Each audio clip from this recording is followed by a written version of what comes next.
Hello, good morning. मी गौरी स्वागत करते तुमचं गौरी अँड होम या चॅनलमध्ये. तर आज वार आहे गुरुवार आणि माझा पहिला गुरुवार आहे. 11 गुरुवार करणार आहे मी स्वामी समर्थांचे महाराजांचे. तर आज पहिला गुरुवार आहे आणि फरशी वगैरे सगळं झालेलं आहे. आता वाजलेत किती वाजले तर मी बघून सांगते.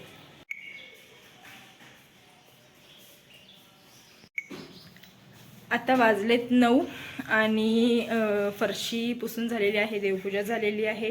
फक्त देवपूजा झाले आणि गॅस कट्टा वगैरे सगळा स्वच्छ केलेला आहे. भांडी वगैरे सगळं झालेलं आहे. फक्त कपडे धुवायचे आहेत.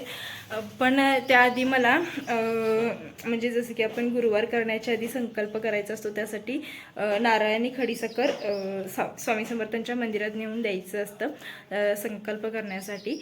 तर त्याच्यासाठी आता जाणार आहे. पहिला कपडे वगैरे आता धुणार नाही, पहिला मंदिरात जाऊन येणार. निप्पाणीला जावं लागणार आहे. निप्पाणीमध्ये एक नवीन मंदिर झाले स्वामी समर्थांचं, नवीनच झाले आता सध्या. तर मला इतके दिवस माहीत नव्हतं मंदिर आहे म्हणून. तर मी काल जाऊन आलो आम्ही. तर मंदिर झालेलं आहे, पण पुस्तक मला अजिबात मिळालं नाही. मला तर कोल्हापूरला जाऊन आणायला पाहिजे. तोपर्यंत इथं माझी एक मैत्रीण आहे, तिने केलं होतं. तर त्यांच्याकडनं मी घेतलं आहे पुस्तक. आजच्या दिवस ते पुस्तक वाचणार आणि मग पुढच्या वेळी तोपर्यंत माझं स्वतःचं मी घेऊन येणार आणि मग ते पुढच्या वेळी वाचणार. तर आणि पूजा अजून स्वामी समर्थांची केलेली नाही आहे, मांडणी वगैरे केलेली नाही आहे. ती नंतर न करणार. पहिला जाऊन देवळामध्ये खडीसाखर आणि नारळ आणि खडीसाखर देऊन येणार. तर चला आता पटापट मिरू आंघोळ करत आहे. वेदूची आंघोळ झाली, सगळं झालं आणि आता पटापट आवरते आणि देवळात जाऊन येते. तसंच त्याबरोबर फुलं पण घेऊन येईल किंवा एखादी चांगली भाजी मिळाली तर भाजी पण घेऊन येईल. बघू कसं काय होईल. नाहीतर मम्मी दुपारी जातीलच बाजारला, आज गुरुवार आहे त्यामुळं. तर चला आवरूया पटापट. आजचा व्लॉग खूप लहान आहे कारण इथे मी आता देवदर्शन वगैरे झालं, त्यानंतर मग मी एक छोटासा व्हिडिओ क्लिप घेतली. इतकं छान वाटत होतं, समाधान वाटत होतं ना मंदिरामध्ये येऊन, खूप छान वाटत होतं. आदल्या दिवशी इथे येऊन गेले होते मी, मंदिर बघून गेले होते कारण मला नक्की माहीत नव्हतं कुठे आहे ते. तर स्वामी समर्थांच्या मंदिरातून जाऊन आलो.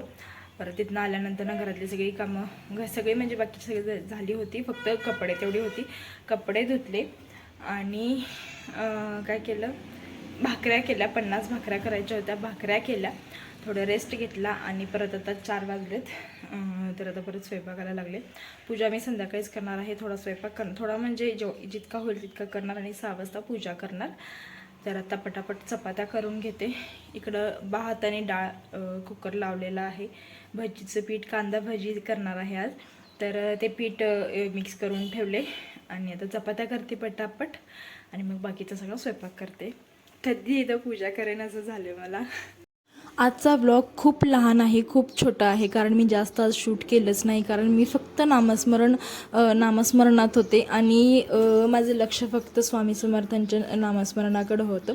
तर थोडंफार आपला गुरुवार आहे तर आपल्याला पण एक आठवण राहावी यासाठी थोडंसं शूट केलं. आता इथं स्वयंपाकाची तयारी करत आहे, चपात्या करत आहे मी आणि संध्याकाळ झाली होती. संध्याकाळीच पूजा केली मी स्वामी समर्थांची, संकल्प वगैरे म्हणजे हे अभिषेक वगैरे करून पुढच्या गुरुवारपासून सकाळीच करेन कारण आज खूप गोंधळ झाला. सकाळी मी गेले होते मंदिरात जाऊन आले. त्यानंतर दुपारी मला भाकऱ्या करायच्या होत्या, ऑर्डर होती भाकऱ्यांची, तर ती ऑर्डर पूर्ण केली आणि मग नंतर संध्याकाळी स्वयंपाकाला सुरुवात केली. आणि मग स्वयंपाक थोडासा म्हणजे भाजी आणि गोड काहीतरी करायचं तेवढंच राहिलं होतं फक्त. कारण गुरुवार असल्यामुळे कसं भाजी सगळ्या संपल्या होत्या घरातल्या. मग मम्मी बाजारला गेल्या होत्या तर त्या आल्यानंतरनं भाजी करणार होते. तर बाकी वरचा सगळा स्वयंपाक करून घेतला आणि त्यानंतरनं आता तुम्हाला दाखवते मी पूजा कशी मांडणी केली होती स्वामी समर्थांची. इतकं माझं मन समाधान झालं होतं ना की काय सांगू अक्षरशः. आणि मला असं वाटायला लागलं की मूर्ती थोडी मी लहान आणली, मोठी आणायला पाहिजे होती. तर अशी होती एकूणाची पूजा. कसा वाटला, माझी पूजा कशी वाटली हे कमेंट करून सांगायला विसरू नका. आणि खरंच सांगते मनापासून मी पूजा केलेली आहे. अगदी माझं लक्ष दुसरीकडे कुठेच नव्हतं, त्यामुळे हा व्लॉग इतका छोटासा मी शूट केलेला आहे. तर व्लॉग कसा वाटला हे कमेंट करून सांगायला विसरू नका. सगळ्यांना श्री स्वामी समर्थ.